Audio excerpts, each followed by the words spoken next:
Hello everyone and welcome back. तो आज हम डिस्कस कर रहे हैं HPSC का प्रीवियस ईयर क्वेश्चन पेपर, जिसका मैं डिस्कस कर रही हूँ कंप्यूटर सेक्शन। तो ये 11th वीडियो है, बाकी की आपको लिंक डिस्क्रिप्शन बॉक्स में प्रोवाइड कर दिए जाएंगे। तो स्टार्ट करते हैं क्वेश्चन नंबर 1 के साथ। क्वेश्चन नंबर फर्स्ट है यहाँ पे, dash is a tool in MS Excel to calculate, summarise and analyse data to study pattern and trends in the data. तो ये तो क्वेश्चन हम 3 या 4 बार पढ़ चुके हैं कि MS Excel में डेटा के पैटर्न एंड ट्रेंड को स्टडी करने के लिए MS Excel का कौन सा टूल है जो डेटा को क्या करता है, कैलकुलेट करता है, समराइज करता है एंड एनालाइज करता है। तो इसका ऑप्शन डी करेक्ट हो जाएगा, पाइवोट टेबल। ठीक है। नेक्स्ट क्वेश्चन है यहाँ पे हमारे पास, which feature in MS Excel lets you quickly insert consecutive odd numbers in a column of the sheet. तो कौन सा एक फीचर है MS Excel में जो आपको क्या करता है, कॉन्सिक्यूटिव ऑड नंबर्स को कॉलम में क्विकली इंसर्ट करने में आपकी हेल्प करता है। तो ऑप्शन बी करेक्ट हो जाएगा, फिल सीरीज। नेक्स्ट क्वेश्चन है यहाँ पे आपके पास, assume that in MS Excel sheet cell A1 and A2 contains the value 5 and 5% respectively, then what will be the value of the formula A1 plus A2 entered in cell A3 of the sheet। ठीक है। तब यहाँ पे क्या है, A1 की value कितनी है 5 और A2 की वैल्यू कितनी है 5%। तो पिछले वीडियो में ही हमने ऐसा एक क्वेश्चन सॉल्व किया था। 5% का मतलब क्या होता है, 5 इंटू 1/100, दैट मीन्स 5/100। तो यहाँ पे A1 की वैल्यू कितनी है 5 और A2 की वैल्यू कितनी है 5%, दैट इज़ 5/100। तो इसका जो एलसीएम ले लो तो कितना आ जाएगा 100, एंड ऊपर कितना आ जाएगा आपके पास यहाँ पे 500 प्लस कितना आ जाएगा 5। तो ये हो जाएगा आपके पास 505 अपॉन कितना 100। देन अब आंसर हमारे पास कितना आया 505/100, यहाँ पे दिया है परसेंटेज में। तो 505/100 परसेंटेज का मतलब क्या होता है 1/100, तो इससे 1/100 अलग कर दो। तो 505 इंटू 1 क्या आ जाएगा 100। तो आंसर कितना हो जाएगा 505%। डन। तो ऑप्शन क्या हो जाएगा, ऑप्शन सी इसका करेक्ट हो जाएगा। नेक्स्ट है आपके पास, which of the following chart in MS Excel shows numeric data as slice of a single circle. तो MS Excel में कौन सा एक चार्ट है जो आपका न्यूमेरिक डेटा को शो करता है as a slice of a single circle. तो ये कौन सा होता है, पाई। ऑप्शन डी करेक्ट हो जाएगा। नेक्स्ट क्वेश्चन है आपके पास यहाँ पे, which of the following feature in MS Excel lets you record a sequence of key strokes and play them again when required. ये भी हम 3-4 बार क्वेश्चन रिपीट कर चुके हैं। तो यहाँ पे पूछा गया है कि MS Excel में कौन सा एक फीचर है जिसमें क्या होता है, आपके पास की स्ट्रोक्स को हम क्या करते हैं, रिकॉर्ड करते हैं एंड देन उनको क्या करते हैं, प्ले करते हैं जब भी हमें क्या होता है, रिक्वायर्ड होता है। तो ये है जी ऑप्शन बी आपका, मैक्रो। मैक्रो क्रिएट करने के लिए MS Excel में कौन सी लैंग्वेज यूज़ होती है, तो ये है आपके पास VBA। ये भी क्वेश्चन बहुत बार पूछा गया है। VB की फुल फॉर्म क्या होती है, विजुअल बेसिक एप्लीकेशंस। ठीक है। नेक्स्ट है आपके पास, what is the full form of UDP with reference to TCP/IP। तो UDP की फुल फॉर्म क्या होती है, यूज़र डेटाग्राम प्रोटोकॉल, और TCP/IP की फुल फॉर्म क्या होती है, transfer control protocol and internet protocol. अब यहाँ पे आपके पास UDP और TCP ये दोनों ही काम करते हैं आपके पास OSI मॉडल के 4th लेयर पे। कौन सा लेयर होता है आपके पास यहाँ पे, ट्रांसपोर्ट लेयर। ठीक है। तो UDP एंड TCP आपके 4th लेयर पे काम करता है और IP जो है वो 3rd लेयर पे काम करता है। 3rd लेयर कौन सा है आपके पास, नेटवर्क लेयर। तो नेटवर्क लेयर पे ही आपका IPv4 and IPv6 and ICMP internet control message protocol, ये तीनों ही ये किस पे काम करते हैं आपके पास, OSI रेफरेंस मॉडल के 3rd लेयर पे। ठीक है। नेक्स्ट है आपके पास यहाँ पे क्वेश्चन नंबर 61। तो यहाँ पे क्या पूछा है, विच of the following transmission media make use of 4 pairs of insulated copper wires. तो इसमें पूछा गया है कि इसमें से कौन सा एक ट्रांसमिशन मीडिया है जिसमें आपके पास 4 pair of insulated copper wires use होते हैं। तो इसका ऑप्शन ए करेक्ट है, UTP, unshielded twisted pair cable. ठीक है।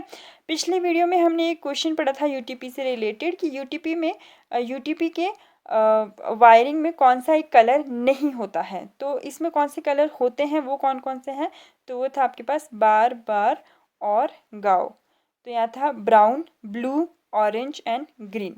ठीक है।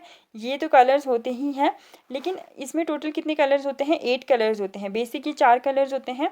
इसके साथ कौन से और 4 कलर्स जुड़ जाते हैं, इसके साथ जुड़ जाता है ब्राउन एंड वाइट एक कलर, ब्लू एंड वाइट दूसरा कलर, ऑरेंज एंड वाइट तीसरा कलर और ग्रीन एंड वाइट चौथा कलर। ठीक है। नेक्स्ट क्वेश्चन है आपके पास यहाँ पे, which of the following internet service is responsible for translation of domain name into corresponding IP addresses. ठीक है। तो यहाँ पे पूछा गया है कि कौन सा एक इंटरनेट सर्विस है जो क्या करता है, आपके पास डोमेन नेम्स को किस में कन्वर्ट करता है, आईपी एड्रेसेस में कन्वर्ट करता है। ठीक है, आईपी एड्रेसेस एलोकेट कौन करता है, वो करता है डीएचसीपी। डीएचसीपी की फुल फॉर्म क्या है, dynamic host configuration protocol. Done. लेकिन यहाँ पे पूछा गया है डोमेन नेम को कन्वर्ट करता है किसमें, आईपी एड्रेस में। तो डोमेन नेम को आईपी एड्रेस में कन्वर्ट करने के लिए इसका जो करेक्ट आंसर हो जाएगा वो कौन सा हो जाएगा, बी, डीएनएस। ठीक है, डोमेन नेम सिस्टम। डन। अब यहाँ पे आपके पास डीएनएस और डीएचसीपी ये दोनों ही कहाँ पे काम करते हैं आपके पास, ये काम करते हैं आपके पास एप्लीकेशन लेयर पे। ओएसआई रेफरेंस मॉडल के कौन से लेयर पे, एप्लीकेशन लेयर पे। कौन से नंबर का लेयर है ये, 7th नंबर का। यहाँ पे एक और ऑप्शन में दिया गया है SNMP, simple network management protocol. तो ये भी कौन से लेयर पे काम करता है, ये भी 7th लेयर पे ही काम करता है। यहाँ पे एक और ऑप्शन में है that is ARP, address resolution protocol. तो ये किस पे काम करता है आपके पास, ये सेकेंड लेयर पे काम करता है। सेकेंड लेयर कौन सा है आपके पास, यहाँ पे डेटा लिंक लेयर। ठीक है, तो ये आपको जितने भी प्रोटोकॉल्स है वो पता होने चाहिए कि कौन सा प्रोटोकॉल कौन से लेयर पे काम करता है। नेक्स्ट क्वेश्चन है आपके पास यहाँ पे, in which of the following network the problem of hidden terminal arises. तो प्रॉब्लम ऑफ हिडन टर्मिनल्स कौन से नेटवर्क में होता है, ये होता है वायरलेस नेटवर्क पे। तो ऑप्शन ए करेक्ट हो जाएगा आपका। नेक्स्ट क्वेश्चन पूछा गया है what is the length in bit of an IPv6 address. तो IPv6 एड्रेस में जो लेंथ होती है इन बिट्स कितनी होती है, तो वो होती है आपके पास 128। ठीक है, IPv6 में 128 होता है। IPv4 दिया गया होता है यहाँ पे, तो उसकी लेंथ कितनी होती है इन बिट्स में, वो होती है 32। IPv4 में 32 और IPv6 में 128। नेक्स्ट पूछा गया है the concept of IP address belongs to the dash layer of ISO OSI reference model. तो अभी हमने ऊपर पढ़ा कि IPv4 और IPv6 ये कौन से लेयर पे काम करते हैं, ये थर्ड लेयर पे काम करते हैं। थर्ड लेयर कौन सा है आपके पास, नेटवर्क लेयर। तो ऑप्शन बी करेक्ट हो जाएगा यहाँ पे।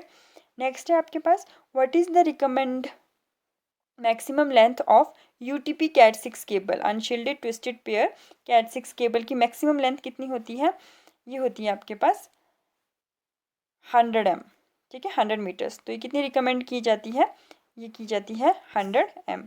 नेक्स्ट है आपके पास how many usable IPv4 address are there in a network with subnet mask 255.255.255.240। तो इसमें कितना होता है आपके पास, ऑप्शन सी 14। ठीक है, नेक्स्ट है आपके पास which of the following IPv address series is reserved by IANA for private use. IANA की फुल फॉर्म क्या होती है यहाँ पे, इंटरनेट असाइन नंबर अथॉरिटी। ठीक है, ये क्या करता है आपके पास, ये चेक करता है ओवरसीज़ कि जो भी IP एड्रेसेस अलोकेट हो रहे हैं वो क्या फेयर मैनर में अलोकेट हो रहे हैं कि नहीं हो रहे हैं।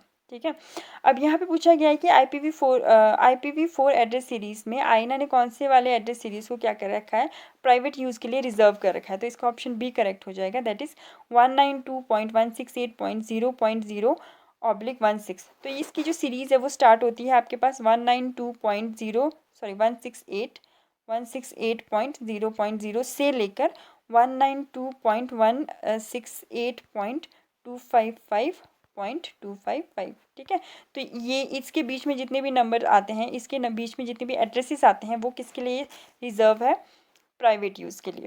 नेक्स्ट क्वेश्चन है यहाँ पे in which mode of communication transmission can occur in both direction but only in one direction at a time. तो यहाँ पे पूछा गया है कि कौन से कम्युनिकेशन में जो है ट्रांसमिशन दोनों डायरेक्शन में होता है लेकिन एक टाइम पे सिर्फ एक ही डायरेक्शन पे होता है। तो ये किस पे होता है, हाफ डुप्लेक्स में।